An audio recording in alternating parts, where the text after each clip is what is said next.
This week has been generally scary for me. First of all, I've been on BookTube for a month now uploading videos, which is crazy. It seems like yesterday that I made my first one and uploaded it. Secondly, this week is my first week back at university for my third year. And thirdly, it is the first week of October, which means Halloween is just around the corner, and that is great because I love Halloween. So it's been the perfect week to kickstart October, and I'm really excited about all of the books that I read this month, so let's get talking about those, shall we? The first book that I finished in September was The Character of Rain by Amélie Nothomb. This book is about the first 3 years of the main character's life. It's supposed to be kind of autobiographical. It's obviously fictionalised, and that's really interesting. Amélie Nothomb was raised for the first few years of her life in Japan, and in Japan they believe that children are gods up until the age of 3 and then they are thrust into the mortal world. And this is a really, really interesting concept. I absolutely adored this book, gave it 5 stars. The writing is beautiful, it's very simple but also very deep. I adored the main character. She was really egotistical because she believed that she was a god for most of the book. It has a lot of themes that we will carry with us for the rest of our lives, not just in those first 3 years. I mean, it's not like all about learning how to speak, it's learning how to speak and how speaking empowers us and that kind of thing. It just is good. It is a good novella and I definitely highly recommend it. It made me laugh a lot, and I have tabbed a lot of quotes that I think are just amazing. I love this book. Love it, love it, love it. The second book that I finished in September is quite different to the other books that I've talked about so far, and it's also quite difficult to show to you. So it is The Art of Captain America the Winter Soldier. Inside this slipcase it looks like this, which is gorgeous. This man is gorgeous anyway, but this art is fantastic. And then on the other side it has, ooh, I almost dropped Captain America. One thing that I really liked about this book was the storyboards. So it goes through all of the action sequences and shows you exactly how they planned it out. I was so impressed with the action sequences in this film, so it's really great to see how they did that and how it went from the beginning processed into the film. It also has some really beautiful concept art, and it's just beautiful, basically. If you are a huge fan of this film, I would definitely recommend this book. And if you are a fan of Captain America, please talk to me in the comments below, because my friends are getting kind of sick of hearing me talk about this. The only reason I gave it 4 out of 5 stars instead of 5 was that I felt like it didn't give me a whole lot more information on characters. The third book that I read this month was The Beach by, there we go, Alex Garland. And if you want to hear my thoughts on this in more detail, I'll link the reviews that I did in the description box down below. But basically what this story is about is a guy called Richard who is a British backpacker, and he's kind of looking for something a bit different. He's kind of sick of going to places and other tourists and backpackers all being there, and it's not very authentic. So he's kind of looking for an adventure.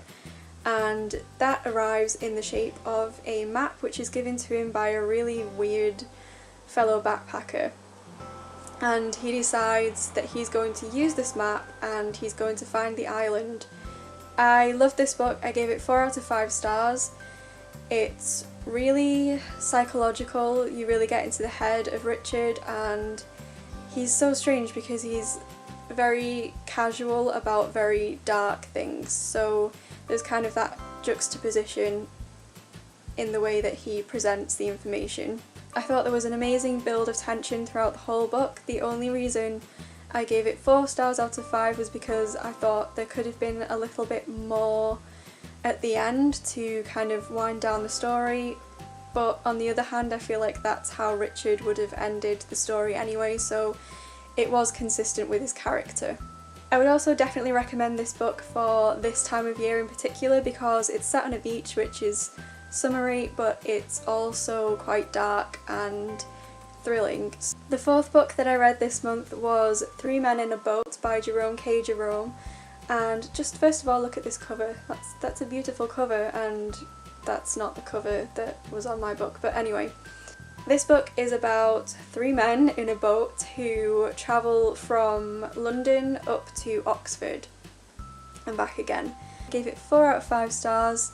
It's especially funny and relatable to people who travel a lot or are going on holiday. That's who I would recommend this book to, and that's when I would suggest to read it. When you've just come back from your travels or when you're just going and you can have a laugh about all of the stupid things that happen along the way. Although this was a funny book, it was also quite philosophical at times, and it really surprised me with how beautiful the language was sometimes, the descriptions of different places. I would recommend this, especially to anyone who's going to any of the places along the route, because I thought that really enhanced the read for me. The fourth book that I read in September was Articles of Faith by McKellen. This was another book that we were told to read for uni this year.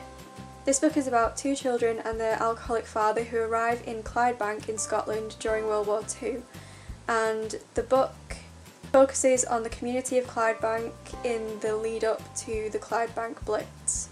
This book has a really interesting way of telling the story, so it kind of shifts focalization, so we'll get to see glimpses of something that happens in one character's life, and then it'll shift to another character, and then it'll shift to another character and another one and another one, and eventually you kind of get this build up of narrative. The most interesting character in this book was probably Miss Hearn, who is actually, I found out today, based on Miss Jean Brodie from The Prime Life of Miss Jean Brodie by Muriel Spark. And I checked that book out at the library today because I really want to find out more about that concept because it's really interesting and quite dark. Basically in this book, Miss Hearn has an agenda to push her own views onto children that she thinks are worthy. So in this book she picks a young girl called Gig, who is one of the newcomers to the town, and she basically wants to influence this girl and kind of mould her into a person that Miss Hearn approves of, basically. Miss Hearn I imagine as Maggie Smith for some bizarre reason. I have no idea why, but in my head I just see Maggie Smith, and it's really freaking me out because it's kind of like a really dark, grim version of McGonagall, and I don't like it. I love McGonagall, so I don't really want to see Maggie Smith as Miss Hearn. I should probably explain that Miss Hearn is the teacher of the kids in this book, so she also teaches them at the school and is really horrible to some of the kids. She's really prejudiced and just not great. Another thing I really loved about this book was the setting. It really felt so authentic. I could see everything. And it wasn't just that, it was also the setting, like the time setting. It felt really well researched. It felt like Michael Cannon knew exactly what he was talking about, and it just felt really authentic and real. I originally gave this book 3 out of 5 stars because I didn't quite get it, but the more that it's sitting in my head and the more that I'm finding out from uni, the more I'm starting to get it, so I think it might go up to 4 out of 5 stars. The fifth and final book that I read this month was The Eloquence of Elements. Now that's a different story, isn't it? Yeah, it's a different one. It's not this book. The Elements of Eloquence by Mark Forsyth. This book is supposed to teach you how to turn the perfect English phrase, and it's absolutely amazing. Reading this book felt like seeing a magician do a trick for 20 years and never being able to figure out how they're doing it, and then one day that magician just takes you aside, takes you into the corner and tells you exactly how he pulls off this trick. That is exactly what this book is like. Basically what this book does is it describes all of the figures of rhetoric, or rhetoric, I'm not really sure how you say it, and these used to be taught in schools in the curriculum, but for some reason it was dropped, and I don't know why, because it's really opened my eyes to how the English language is used and how it can be used in an effective way. This book is also absolutely hilarious, it's accessible and it's very informative at the same time, so it's just really great and I definitely recommend it. 5 out of 5 stars. That's all of the books that I've read this month. I hope that you've had a good reading month, and like I said at the beginning of this video, I'm now back at uni, which means that I don't have as much time to film, and it also means that I'm in every single day, unfortunately. I'm one of those unlucky ones that doesn't have a day off this year. We shall see how it goes. It's just going to be a little bit rocky while I get figured out. Please like, comment, subscribe if you want to, and as usual, if you've read any of the books, please leave a comment, or if you're interested and want to ask some questions, go ahead please, I will be happy to answer them. And I'll see you next time. Bye!